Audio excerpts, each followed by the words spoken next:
Y vamos a volver a saludar a Pablo Callejón en la mañana de Telediario Federal. Pablo, muy buenos días nuevamente. Mira, fíjate que los dos nos estamos frotando las manos. Decime que levantó la temperatura. No, para nada, está muy frío. Está muy frío. Está muy frío. Este es el peor momento, me empieza a salir el solcito, es cuanto más frío hace. ¿Se ve algo blanco? Porque Raúl nos pronosticó que iba a haber una heladita. Sí, ya se ve. No es todavía esa helada que cubre todo de blanco, pero se nota claramente. Hay algunos puntitos que están más blanquitos que otros. Sí, ya tenemos una temperatura bajo cero y con eso, yo me imagino ahora en las zonas rurales de la Argentina lo que se debe estar padeciendo a esta hora. ¿Usted es de tapar las plantas? ¿Se ocupa de eso? Hay que taparlas fundamentalmente cuando recién las plantás. Muy bien, muy bien. Sí, en esa primera etapa. Está muy al tanto. Sí, cuando sacan raíces. Sobre todo, por ejemplo, ¿viste? Cuando plantás el árbol en la vereda. Sí. El primer año hay que taparlo. No me deja de sorprender. Sí. Algunas plantas en la última nevada perdieron la batalla, así que hay que estar muy atento con eso. Y sí, claro, bueno, la nevada ya es algo muy atípico por aquí. Sí, pero bueno, cuando sucede no es que todas las plantas... No, algunas resisten un poquito más. Claro, bueno, hay que ver cómo acompañar a aquellas que obviamente no están preparadas para eso. Ahora, lo feo con este frío es estar afuera, ¿no? Sí, claro. El trabajo de tanta gente, ¿no? Sí, pensemos, por ejemplo, la tarea de los censistas. Claro. Que algunos están concluyendo ya la etapa de lo que son las zonas rurales. Es una tarea compleja y, hay que acompañarlos en medio de todo este frío. ¿De qué nos va a hablar, Pablo? Vamos a ocuparnos del tema de los subsidios, porque se conoció un informe sobre cuánto destina el Gobierno Nacional en materia de subsidios energéticos. Aquí no hay una particularidad sobre la distribución, salvo en el transporte, de cuánto se destina, por ejemplo, en el AMBA, de cuánto llega a cada una de las provincias, pero sí cuánto tiene que destinar el Gobierno Nacional en materia de subsidio, que es un tema clave que está en el medio de la discusión ahora en el análisis tarifario de la energía y del gas, pero que lo será de aquí hasta fin de año, yo te diría de una manera decisiva para el gobierno. Porque, a ver, para que el contexto inflacionario alcance ese 60%, que es una pésima noticia, pero que podría ser aún peor... Bueno, hay algunos privados que ya dicen el 70%. Bueno, es que para que se logre ese 70%, deberíamos tener una inflación que no vaya superando el 3,5%. ¿Por qué? Porque si se mantiene por encima del 5%, como es un acumulado, vos tenés hoy 30 y el mes que viene 35, y después tenés 40, si vos vas subiendo de 5%, tenés 90% a fin de año. Por lo cual, tiene que ir subiendo no muy por encima del 4% para que en el acumulado lleguemos a esos 60 puntos. Y eso es muy difícil que ocurra. Sí. Por lo cual es muy probable que nos vayamos hacia el 70% de inflación, salvo que el gobierno encuentre herramientas. Y una de esas herramientas está precisamente relacionada con los subsidios y el déficit fiscal. Si vos decidís reparar en el déficit fiscal y bajar los subsidios, van a subir todos los productos, ¿no? Subirá el combustible y con el combustible subirán los productos alimenticios, van a subir las tarifas y con las tarifas van a subir también los diferentes productos. Bueno, comienza a haber esa escalada. Pero además hay un tercer elemento que es lo que Guzmán intenta frenar a través de lo que se denomina la negociación, el acuerdo, que hasta ahora no funcionó nunca, ¿no? Sí. Que tiene que ver con las expectativas. Si vos ves que durante los primeros meses estuvo en el 5, 6, 7%, es difícil que te imagines que va a bajar de golpe. Que va a bajar de golpe, que en julio ponele vas a hacer el 3%. Entonces, aquellos que pueden van actualizando los precios en relación a esas expectativas. Dicen, va a seguir. La expectativa se genera, por ejemplo, con un 70% y queda marcada. Bueno, claro, vos decís, bueno, si subió un 5, va a seguir subiendo, voy actualizando los precios en ese monto. Bueno, vamos a tener una inflación del 80%. Digamos, no hay límite posible para ese contexto. Por eso es que el gobierno nacional intenta frenar las expectativas como a través de un acuerdo, a través de una negociación. Hasta ahora esas cosas no han funcionado. No, se han dado la mano, se han saludado, se han sacado la foto y después... También es cierto que no funcionó lo otro, ¿no? Porque no hubo capacidad de control, porque es imposible sostenerlo durante tanto tiempo.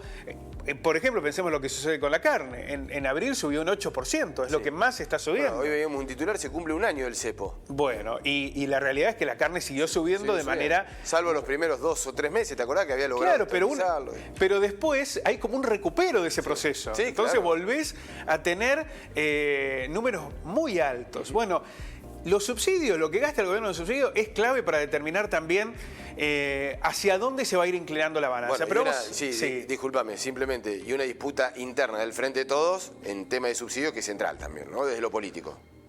Bueno, claro, porque también acá no solamente se pone en juego la coyuntura. ¿Qué es lo que dice un sector del Frente de Todos? Si perdemos la elección, lo que viene para el año que viene es una profundización de las medidas liberales y demás. Lo que dice el otro sector es, bueno, si nosotros incrementamos los subsidios sin financiamiento externo, porque nadie nos presta dólares, en algún momento hay que poner la maquinita, vuelve a aumentar la inflación y entramos en una espiral de la que no salimos. Y el fondo que te mira, ¿no? Y el fondo que te está monitoreando. Y el fondo no ha pedido en particular sobre la inflación un número. No, pero sí los subsidios. Pero sí los subsidios y además el déficit. O sea, hay muchos otros elementos que sí dependen de la inflación y que son controladas por el Fondo Monetario. Es un cerco muy complejo por el que atraviesa la Argentina. Pero vamos a ver en detalle, saber a dónde va la plata de los subsidios. En lo que va del año, el gobierno gastó en subsidios energéticos 420.000 millones de pesos. Estamos hablando de primeros 4 meses del año. Es un 174% más alto en términos nominales que el año pasado y un 78% en términos reales, es decir, si vos aplicás la inflación. Fíjense, un 78% más que el año pasado en subsidios energéticos está gastando el gobierno.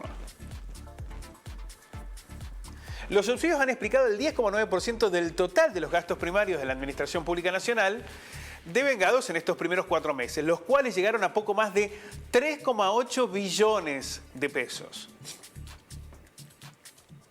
Para el Ministerio de Economía, el incremento de las ayudas del Estado a los consumidores de gas y electricidad no están explicando la cuestión central del déficit, sino que se debería la suba de gastos en ayudas sociales, que es un poco, digamos, nada se puede tomar aislado.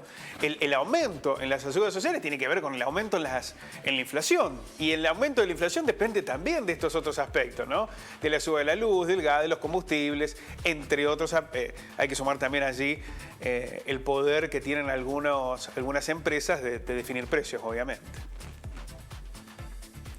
Los subsidios al transporte y sobre todo los colectivos de las líneas del AMBA ya se llevaron, mirá vos, en 4 meses el AMBA se llevó 83.278 millones de pesos, con un incremento del 74% nominal y un 13% real. Es decir, en 4 meses el AMBA se llevó el doble de lo que se prevé destinar para todo el país en un año. En un año, claro. Bueno, se llevaron el doble que para todo el país en un año. Es que lo venimos diciendo, ¿no? El reparto de subsidios en transporte es escandaloso. Absolutamente. El otro, que es otro subsidio, un rubro, digamos, en general, que ha registrado 36.510 millones de pesos, en este caso con un recorte del 28%. Por el otro lado, el Estado Nacional invirtió 113.063 millones de pesos en el plan Potenciar Trabajo, que está destinado a que las personas beneficiadas se puedan integrar, pasado un periodo, a algún puesto en la economía formal. Es decir, el Estado subsidia lo que sería la formación o capacitación. Bueno, este Potenciar Trabajo fue uno de los reclamos de la Marcha Piquetera Nacional, ¿no? Que se pueda ampliar, sí, exactamente. En el Potenciar Trabajo el gasto se incrementó un 171% nominal y un 70% en términos reales. Esto siempre en comparativo al año pasado. En políticas alimentarias se erogaron 88.562 millones de pesos. Esto implica un avance del 122% nominal y un 44% real. ¿Cuál es la diferencia? Bueno, el nominal es el bruto y el 44% es teniendo en cuenta los valores inflacionarios, ¿no?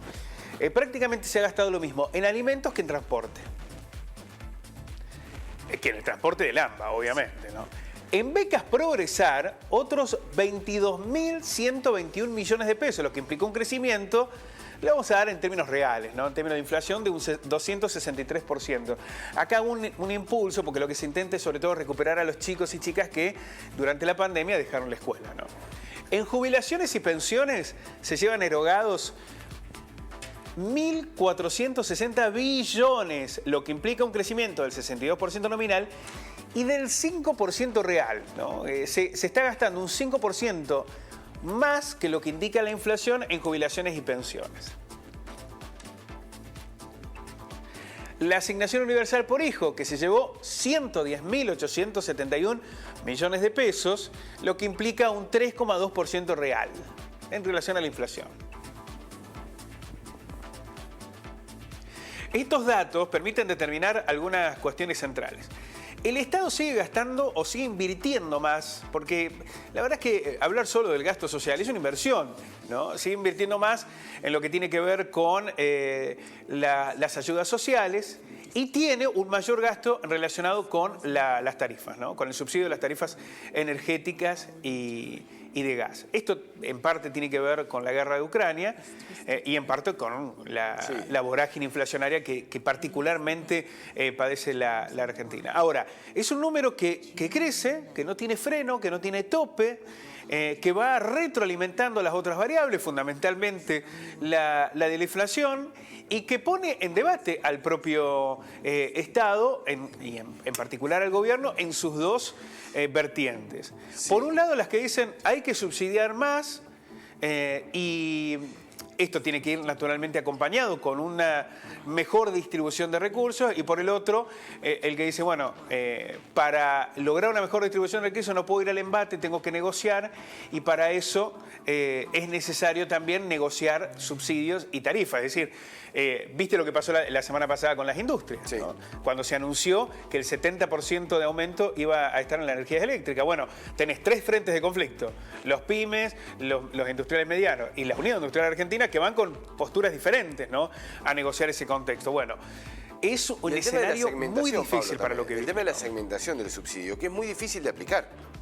Porque a veces es injusto. ¿Y cuál es el criterio? ¿Y dónde está el límite? ¿Y cómo haces para aplicarlo? Es algo complicado. Lo cierto es que subsidiar a quien no se lo merezca de manera económica también parece una injusticia, ¿no? Sí, absolutamente. Ahora, ese es un proceso que uno puede pensar, se puede dar gradualmente, porque tenés que encontrar las mejores estrategias para que no todos y todas se beneficien con un subsidio que debería ir a los sectores más vulnerables. Sí podría ser de una manera más inmediata determinar políticas para que sea igualitario por regiones, es decir, para que obtenga un sentido más federal. Sí. En ese contexto sí debería haber una decisión política que lo acompañe, pero el dilema es que la Argentina tiene todas las variables en rojo. Sí. Entonces, cuando vos quitas subsidios, aumentan servicios. Cuando aumentás servicios, aumenta productos. Cuando aumentás productos, inyectás más presión sobre la inflación, que no solamente sube por los números reales, tangibles, sino que sube por las expectativas. Y hoy las expectativas están muy arriba. Bueno, ya por eso señalamos, ¿no? Podríamos ya estar pensando en un 70% de inflación, lo que sería realmente para el bolsillo de los trabajadores y para los sectores vulnerables dramático. Pablo, muchas gracias. A ustedes. Hasta luego.